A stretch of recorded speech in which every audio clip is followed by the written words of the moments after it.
Today we're going to break down and I'm going to demonstrate 4 methods on how to make group engagement easy.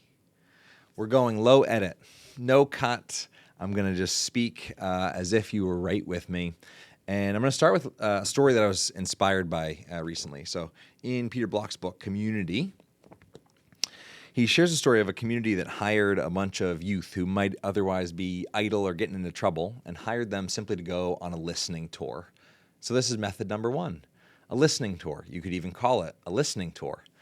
And what that essentially was in this story was knock, knock, knock, door to door. And you have a bunch of intentionally younger folks. Hey, can you tell me what it's like living here? What concerns do you have? What aspirations do you have for the community? And I don't know all the details of how they collected those notes and whatnot, but in general, the idea was actually to create this culture of connectedness.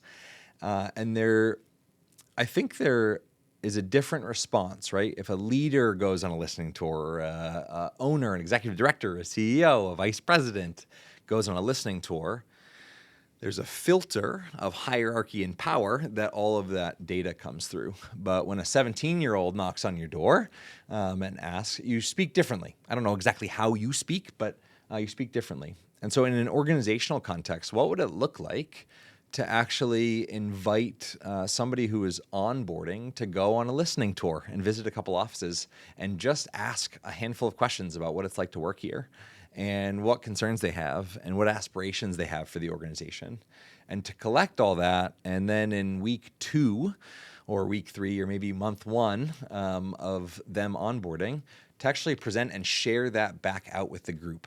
What a beautiful way to get fresh perspective that you're hiring and bring into the organization, right? Part of the benefit of hiring somebody new is fresh perspective.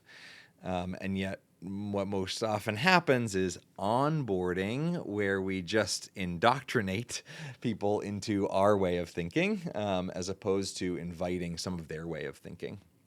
So this is method number 1, go on a listening tour. The questions that in particular in the story in the community, they were relatively general, right? So thinking about what's your experience like? What concerns do you have?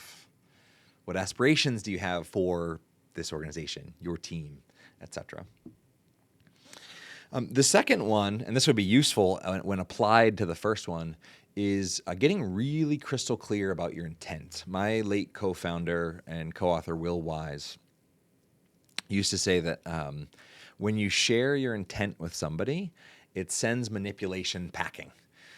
Manipulation has to pack its bags and leave because when you're really clear about your intent and you've stretched that intent to include the needs of the other, there is no lack of clarity on what you're aiming for. And so it gives that person some really lovely choice and autonomy to either play the game that you're playing or not. So let me demonstrate this right here. By sharing my intent, by asking you to actually reply, to just hit reply in your email and really simply answer this question. There's a lot of change happening in the world right now. There's probably a lot of change happening in your life and your organization right now. And I'm just curious, what are you up against in relation to group engagement? And my intent here is I'm planning out my content for the next year, and I would love for it to incorporate what challenges you are up against. And so just hit reply and just simply type 1 or 2 challenges that you are repeatedly bumping up against, and maybe add in the context that you're in. And I'm going to practice method number 4. We'll skip to number 4 and then go back to number 3. Ready? Here's the problem with intent. It's a bit of a promise, or it assumes a bit of a promise. So when I share that intent with you, or I should say this, the intent is not a promise, but it is awfully powerful to follow up an intent with a promise. And so my promise is if you hit reply and you share this back, after the chaos explosion that happens in my inbox, I am going to take everybody's responses anonymously and put them into a favorite AI tool to summarize them. And in the PS of my email in 1 week from now, I'm going to share all the insights back with the group. All right. So hit reply. It's going to be anonymous, not attached to your name or anything else. I'm just going to take the little couple sentences that you share, drop them into ChatGPT, and organize them in a way that kind of shares a synopsis of what everybody else is facing and challenged by in relation to group engagement right now. Cool? All right.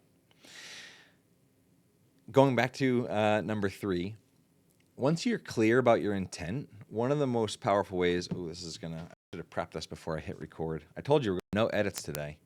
Unplug iPad, replug iPad.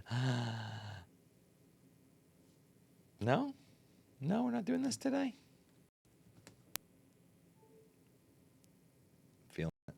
Feeling it. Not feeling it. Well, just imagine there's an iPad there and I'm drawing you out something really practical. No? Hold on, let me pause this. Well, I troubleshooted for 3 minutes and couldn't figure it out. So we're just going to let done be better than perfect and wrap up with number 3 by me hand drawing on my iPad over here. The third method and strategy to making group engagement really easy is take the group and divide them up. So if you have a group of 9, divide them up into 3 groups of 3 and invite them into conversation around a single question. A question like, let me find a good one. Ooh, it's one of my favorites. I think I learned this from Peter Block for the first time. Somewhat ironically or unironically enough. What is a crossroads you are at? And what about that is important? If you give people 10 to 12 minutes in a group of either a group of people that know each other really well or a brand new group at a conference that's just come together for a few days, if you give people 10 to 12 minutes in groups of 3 to answer this question, they are at high risk of liking each other at the end of that conversation. They are at high risk of thinking of potential resources that might be useful to that person, potential connections that might be useful to that person. They're at high risk of possibly even being invested in their life a little bit. Maybe even so much so that after the event, after the meeting, after the thing, they stay connected. And so if you want to engage a group over time, rather than going all out and doing a full day or full 3 days of team building offsite, something like that, what if you just started every one or handful, wow, I can't speak this morning. What if you just started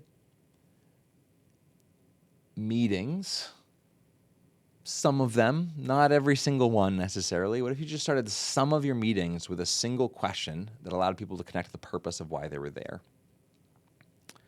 I would suggest, from a whole bunch of experience doing this, that group engagement will go way, way, way, way up. And the reason really simply is because you just put a prompt to stimulate some human intelligence, emotion, and connection, and then you got out of the way. It's one of the lowest effort. It's one of the easiest strategies to create engagement. A single question with a group, 10 to 12 minutes, and then as a follow-up to build trust when they come back from that group, being able to simply ask them what struck you or what did you notice about that experience. That is just my messy video of the day. I'm not even sure I'm going to send this out, so if you're seeing this, I'm really trying to live into that. Mistakes are just the portals of discovery, and done is better than perfect. Happy Tuesday.